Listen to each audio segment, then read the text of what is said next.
Something extraordinary happened on May 9th, 2026 that the world's press covered, but almost nobody explained properly. For the first time since 2008, Russia's Victory Day parade on Red Square had no military hardware. No tanks, no missiles, no armored vehicles rolling through Moscow's most sacred public square on Russia's most sacred national holiday. Putin stood at the podium and delivered his speech while soldiers marched behind him, in front of an empty stage where Russia's military power was supposed to be on display for the world. And then, hours later, Putin did something even more extraordinary. He publicly hinted that the war in Ukraine might be coming to an end. The man who launched a full-scale invasion 4 years ago promising to denazify Ukraine in 72 hours, the man who annexed 4 Ukrainian regions and declared they would be part of Russia forever, stood before the world on Victory Day and suggested the conflict was winding down. The question you need to ask is not what Putin said. The question is why he said it now. After 4 years, after over 1 million casualties, after a spring offensive that produced no results, after a Victory Day parade with no tanks. And the answer to that question reveals something about the state of Russia in May 2026 that should change everything you think you know about where this war is heading. Before we go any further, drop a comment right now. Do you think Putin is genuinely trying to end this war, or is this just another political performance designed to buy time? Let me know what you think before we get into the full picture, because by the end of this video, your answer may be very different from what it is right now. Let us start with what The Economist published just days ago, because it is the most important single sentence written about Russia in recent memory. Russia's future, in their exact words, is no longer discussed in terms of what Putin will decide, but as something that will unfold independently of him, and possibly already without him. Read that again. The Economist. Not a Ukrainian advocacy publication, not a Western government press release. One of the most sober, precise, and carefully worded publications on the planet. A magazine that chooses every word with extraordinary deliberation. They are saying that Russia is now being discussed inside Russia, not just in the West, as a country whose trajectory operates beyond Putin's control.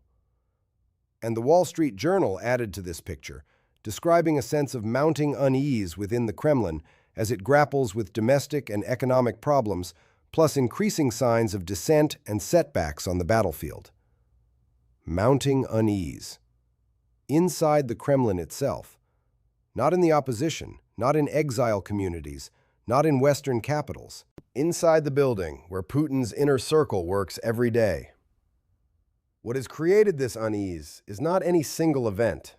It is a confluence of pressures, political, economic, military, and social, that have been building simultaneously for months, and which in May 2026 are arriving at the same breaking point at the same time.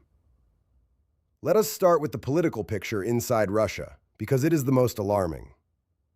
On the anniversary of Lenin's birth, Gennady Zyuganov, the leader of Russia's Communist Party and the second most powerful political figure operating inside the Russian system, stood up in the State Duma and delivered a warning that no Russian political figure has dared to say publicly in over 2 decades. He said that if the economic and financial policies of the Russian government do not change fundamentally, then Russia may face in the autumn a new revolution, like 1917. He was not speaking metaphorically. He was not using political hyperbole. He specifically referenced the February Revolution of 1917, the palace coup that forced Tsar Nicholas II to abdicate his throne and destroyed the entire political order he had spent his reign defending. He compared Vladimir Putin's government to the last days of the Romanov dynasty, and nobody in the Duma contradicted him. That silence is the most important part of the story. In a system where speaking against the leadership has meant prison for ordinary Russians and mysterious deaths for prominent ones, the leader of the second largest party compared Putin to the last Tsar, and the chamber went quiet. Now look at why Zyuganov chose to say this. because he had the numbers to back it up. The latest polling from the Levada Center, Russia's last independent polling organization, shows United Russia, Putin's ruling party, has collapsed to just 20% of the electorate. 20%. United Russia currently holds over 70% of all seats in the State Duma, 314 out of 450 deputies. It achieved this through a combination of genuine support and increasingly sophisticated electoral manipulation that required a starting base of around 30% genuine support to work.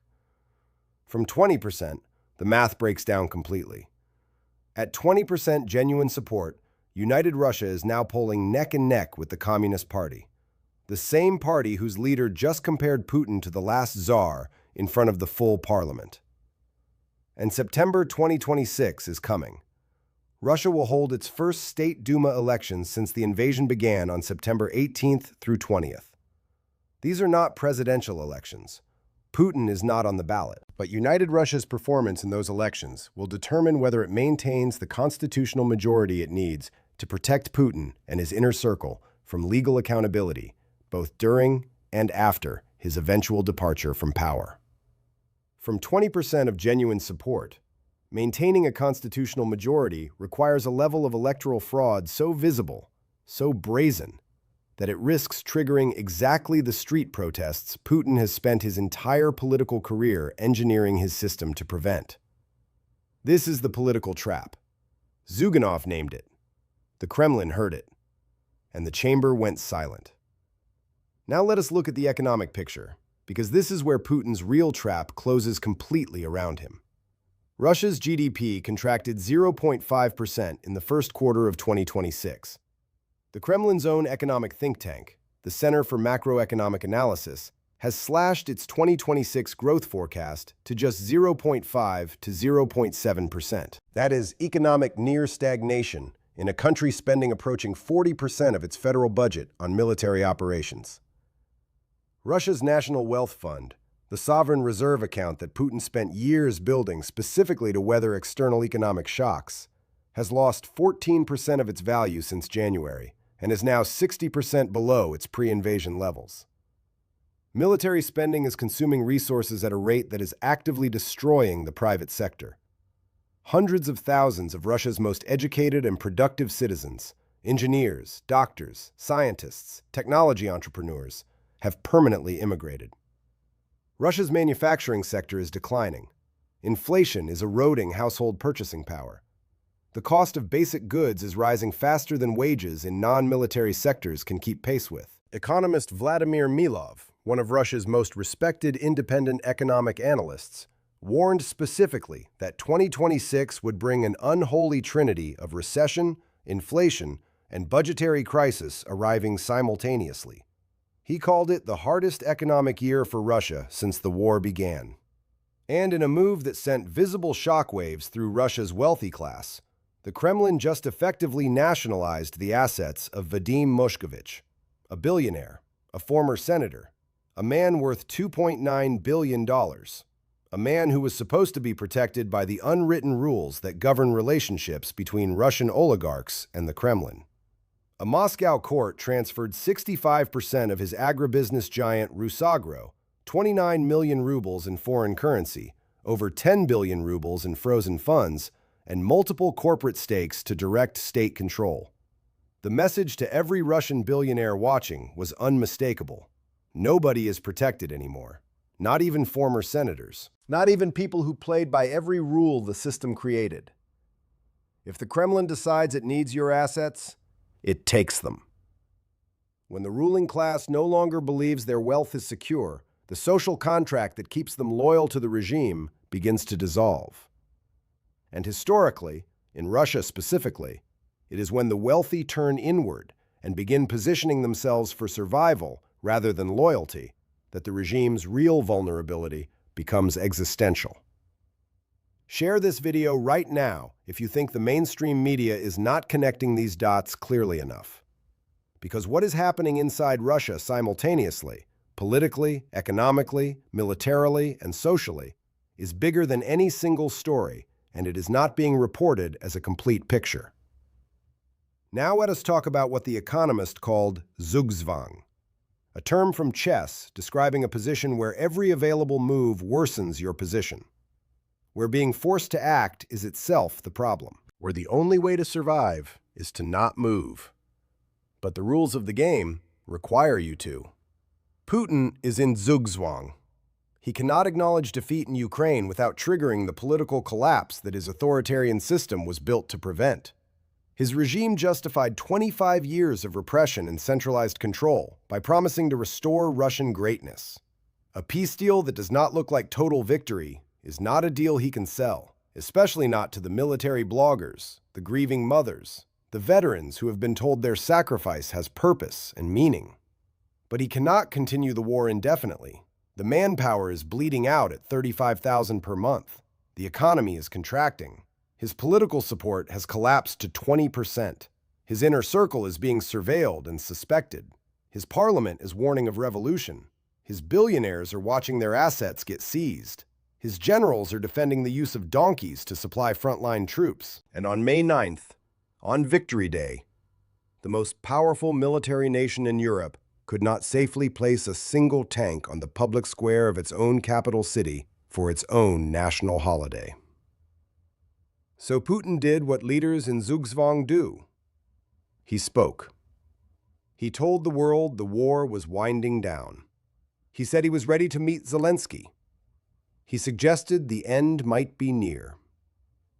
Chatham House analyst Keir Giles warned immediately and specifically that there have been plenty of promises over the last 18 months that the war was nearing resolution, none of which became reality. Putin's words on Victory Day should be read with exactly that historical caution.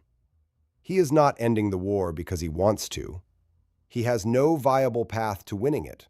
He has no political safety in admitting he lost it.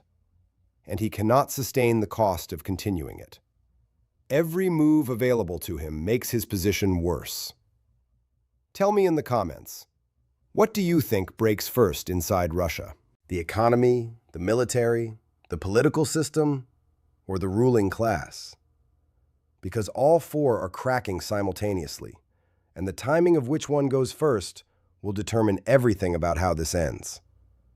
The picture that emerges from the total of all these developments, the empty Victory Day parade, the Zugzwang analysis, the Communist Party leader warning of 1917, united Russia at 20%, the GDP contraction, the nationalization of billionaires' assets, the leaked European intelligence report about Putin hiding in bunkers, is not a picture of a stable authoritarian system weathering a difficult period.